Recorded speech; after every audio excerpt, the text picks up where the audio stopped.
This video is going to be about the Yao method, which is largely accepted as the best way for solving 4x4. The method that I've talked about in part 1 and part 2 is actually beginner level version of the reduction method, where first you solve all the centers, and then you solve all the edges, and that reduces the 4x4 into a 3x3, hence the name reduction. The Yao method borrows concepts from reduction and also does centers and edges but in a different order. In part 1, I use a planet analogy to teach the memorization of the color scheme, where you imagine the cube as a north pole, a south pole and an equator. And south is the color that you do first on 3x3, and north is just opposite of that. And then the equator is a fixed sequence of 4 colors. So here I'm just going to say you need not always solve the south pole center first. You can also do north first depending on which is easier. So by default, I use red as my south pole color. So in this case, I already see all 4 red pieces, so I can just go ahead and solve the red center like that. And then I see 2 orange here and 2 more here. So what I'm going to do is I'm going to pair this one up with that one. And I'm going to insert this bar on top. And that's the first 2 centers. Let's say what if orange just happens to be easier, and in this case I already see all 4 orange pieces here. So instead I can just go ahead and do orange. And as I see this one, I'm going to align it straight. And I'm also going to pair up these 2 next. And I also notice that this red, when I do a wide move like that, it's going to end up here. So what I'm going to do is I'm going to line up this orange first, match the 2 reds. And I'm going to make this red one go down, like that. Then I can pair the red. And then I'm going to match this orange down. So okay, that may be slightly more advanced, so to speak, because I'm controlling my second center as I do my first one. But I think one of the points I want to do here is, if your north pole center is just easier, you can do it first, and then after that you can just proceed to do the south pole one. So for example, red, I'm going to make it vertical, but at the same time I know that this piece will match up with that. So one thing I can do here is to pair up these 2 first, and then I can insert this bar to the top. Regardless of which one you've done first, the next step is just to rotate south pole to the left. So even if you've done north pole first, you just rotate south pole to the left and then follow the same color scheme you've memorized for the equator. Basically still won't get the color scheme wrong. Red on the left, green, yellow, blue, white. Let's say I put orange on the left instead, and then I saw green, yellow, blue, white. That would result in the wrong color scheme. So always red on the left. So after you're done with first 2 centers, the next step is, instead of going for the last 4 centers, we're going to solve 3 edges with red on them, and we're going to slot them on the left side. And another important thing is we have to obey the color scheme. Again, green, yellow, blue, white is my color scheme, and you need not always solve them in that order as well. You just need to solve them in the correct positions relative to each other. So in this case, I already see both the blue and red edges, so I'm going to pair them up. And we can use the vertical slice to pair them up. Don't slice like that, because that's your first 2 centers. So what I'm going to do is I'm going to use vertical slice to pair them, and then I'm going to throw this piece to the left side.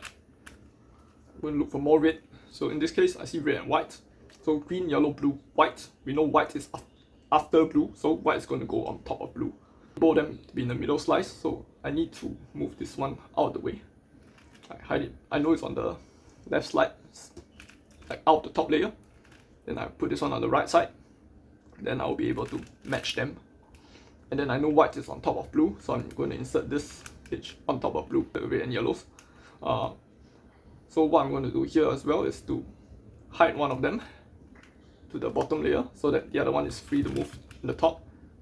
And before I hide it, I know this is on the left side, so I'm going to throw this onto the right side, and then I'm going to pair them up.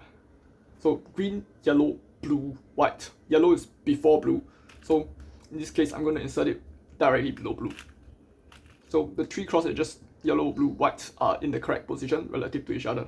After you have done with 3 cross edges on the left side, the next step is to solve the last 4 centers. We have some pieces that we want to protect on the left side, so there's certain moves which are forbidden. For example, rotating the cube like that, doing front or back moves, like bottom slice moves. The only moves that are really allowed are triple right slicing, which replaces all cube rotations, and then a double right slicing, which we will be using to make our center like 1x2 bars, the top layer move. So the first thing I've seen is, okay, I'm just going to follow the color scheme again, green, yellow, blue, white. So I'm going to solve green first, and in this case I see that there's 1 piece on the top left, so I'm going to make sure there's 1 piece on the top right, like that.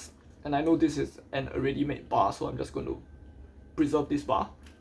So I'm going to pair that green piece behind with the one top here, turn the top layer, and then I can match the whole green center here. After that, it's yellow. So there's one yellow here. There's one yellow bar here. So what I'm going to do is I'm just going to insert this bar as per normal, like that. And okay, at the beginner level, I'm just going to say it's quite annoying to slice like that. So one thing you can do is you can put the center on the top first, throw any already made bar to the left side, and then bring your center down like that. And that will make it like easier to do like the remaining moves that you need for the last center. This is on the bottom right side. I'm going to look for the last yellow. It's just nice, it's aligned on the bottom left side. So I'm going to match it. And I know that yellow is directly above green, so if I see a green center here, the spot that yellow belongs is the spot directly on top. So I'm just going to put it in its correct spot, and I'm going to match the centers back. Then last two centers, the same logic. So just throw this to the left side, and then we've got a two that we need to match up. So this is bottom right. I'm going to need one piece on the bottom left, and I'm going to pair them up. And then the spot that belongs to the blue space is here, directly above yellow. So I'm going to throw it into that spot and bring it back down. Let's take a look at another example. In this case, I already have a blue bar in its correct place, and I have another blue bar on top, like that. So I'm just going to do the blue center first for this particular case. So I'm going to throw this to the left side, and I'm going to match the full center. Green, yellow, blue, white. So after blue is going to be white. So I'm going to solve a white center here. In this case, there are already two pieces here, so I'm going to bring one of them down to split them apart. Okay, ignore this piece for the moment. Then I'm going to move this piece over to the corresponding spot that matches this one, like that.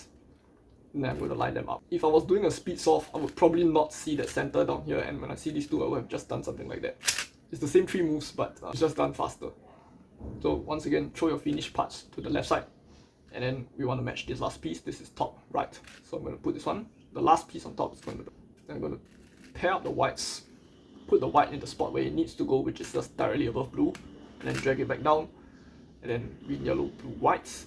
So after white is the next cycle, so green again, so this is going to be green.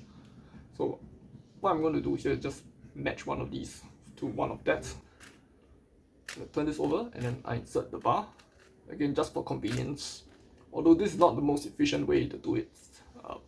But just for convenience, I'm going to throw it to the left side first, like the 1x2 bar, and I'm going to match the last two. So this one's going to match with this one. And then I'm going to put this green into its rightful spot, which is directly above the white, and then put it back down. You may have noticed that the colors don't exactly match, but because we have obeyed the color scheme both times when we are doing the 3 cross edges and the last 4 centers, it's always possible to realign them back. Before we realign them back, let's just solve the last edge. So we got 2 pieces here, and you can just do this the very basic beginner method style. Put this into the middle layer like that, put the other one into the middle layer, then you can pair them up, throw this one back to the top, and then you realign your centers, and this is a soft edge. And you can just use, again, basic 3x3 beginner method techniques to insert the last edge. And this insert it, so first you need to flip this piece around, so I'm going to put this piece down. And since it's already matching with its correct center, what I'm going to do now is just realign my cross to match its colors, and then I can solve this piece. For this one, I see red and white already in the middle layer, so I'm going to insert the other red and white here. Then I'm going to match them up like that, take this one to the top, and then I'm going to realign my centers. And since this is already in the top layer above the empty space, and because we obeyed the color scheme for the first 3, if we insert the 4th one in just the leftover empty space, it's still going to obey the same color scheme. So let's just do that, and then can still realign it. The next step is to pair up all the remaining edges, and there are 8 of them since we already done 4. And here is a massive advantage the Yao method has over reduction, which is with reduction there are scrambled pieces all over the cube. So sometimes the next piece that you want to find is at the bottom of the cube, somewhere in your blind spots, and you will need to rotate the cube just to find it. With the Yao method, we already have a solved cross on the bottom, and it's blocking out the 4 spots. So there's no way a scrambled piece is going to be flying somewhere in the bottom layer, and you will need to do rotations just to look for that scrambled piece and solve it. Additionally, there's also a really efficient way to pair up edges, is known as 3, 2, 3. So what we want to do is just to slice the centers like that. But as we slice, we look at this piece, blue and white, and we know that when you slice the centers back, this piece will come back to this spot here. So we want another blue and white at the bottom here to match up with the top one, so that when we slice the centers back, we solve blue and white. So in this case, the blue and white edge is here. I'm going to move this slot up, put this piece into the slot, and then bring the slot down, and this will match the blue and whites when I slice the centers back like that. Except I don't want to slice back immediately because I can pair up more edges. So this edge, as I brought in this blue and white edge, this blue and yellow edge just happened to come along with it. So instead, I'm going to put another blue and yellow edge on this spot down here. In this case, this edge is up here, so it's just another basic insertion into this spot. And then the next piece here is green and orange. So I'm going to look for another green and orange, and I'm going to insert it in this spot like that. And then it is now that I slice the centers back, and we have paired 3 edges in total. The reason why we can't pair 4 is because like the 3 edges are spread across 4 slots at the beginning. So now with our first set of slicing and slicing back, we have paired 3 edges, and this forms the first tree of the 3, 2, 3. And the first tree also does something really major, which is once you solve them, now the solved edges are blocking out the back spots. So all the remaining edges that you need to solve are just literally in like either one of the front slots here and in the top. So there's no need to look at the back anymore once you're done with the first tree. So the next step is the middle 2 of 3, 2, 3. So what this means is that you pair up one edge as per normal, so orange and yellow, and another orange and yellow like that, and we slice to pair it up. But instead of randomly inserting any edge to slice it back, we're going to insert one orange and white piece to match up with this one down here. So now we have lined up 2 orange and whites, and we slice back. So basically with this cycle of slicing and slicing back, we pair up 2 edges. That's why it's the middle 2 of 3, 2, 3. The last 3 is because there are 8 edges in total, but you might not always get a 3. Sometimes you may end up with a typical last 2 edges case like that, which in this case, like based on beginner method knowledge, you should be able to know how to insert both of them into the middle layer and slice, flip, and slice and solve the last 2 edges. This is covered in the beginner tutorial. But let's say in a more normal case, like once you're done with the middle 2, you might end up with something like that as well, where there are 3 edges. So what we do here is just the final 3 of 3, 2, 3 is very similar to the middle 2, where you want to pair up one edge like that, but you just focus on pairing a second edge before you slice back. So green and yellow, another green and yellow like that. And because there's a limited number of edge pieces, to pair the second edge of the final 3, the third edge will just default to being solved. Just like how after you're done with the 5th center, the 6th one will be solved unless it's not a single color cube, it's like a picture. Note that you won't always be able to perfectly follow 3, 2, 3. So for example, here, green and white is lined up to be solved once the centers get realigned. Then blue and yellow. And then the third one is blue and white. And I need to find the next blue and white before I solve the centers back. But in this case, it's already down here. It's stuck to the first green and white piece that was lined up. So in this case, you can order slice back like that. And at least you still have 2 solved edges blocking out your back slots. So you can just try to pair the remaining edges like how you would pair up the middle 2 of the 3, 2, 3. So in this case, slice like that, and then to pair up these blue and whites, and then this orange and white is coming back here, so you just insert this orange and white piece into this spot here, slice back, and then so on and so forth. Another deviation from the 3, 2, 3 method is sometimes when we want to slice and pair up our first edge like green and white, so I insert the green and white down here, and then my second edge blue and orange, and then it's stuck. So it's similar to the first, like to the other deviation that I showed you earlier, except that now they're 1 edge apart instead of 2 edges apart. For this one, it's a bit special where you can actually pair up these 2 first, and then you can throw this piece to the top layer. Note that the centers are now off by 180, so we're just going to throw this piece to the top layer and pull in any random piece that we don't care about, like that. And then we slice, not really slice back, but we slice back from 180 misaligned to 90 misaligned, and then we just continue pairing as though this is a normal like 90-degree misaligned case.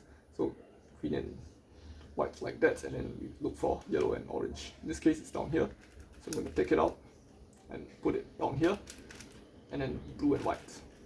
So I'm going to put blue and white down here and slice, and then as usual we're back with 3 with a bonus one that we solve on top. So that should finish all the edges, and you're left with a 3x3 stage, except that you already solved the cross and you can just proceed with like whatever the second step of the 3x3 solve is.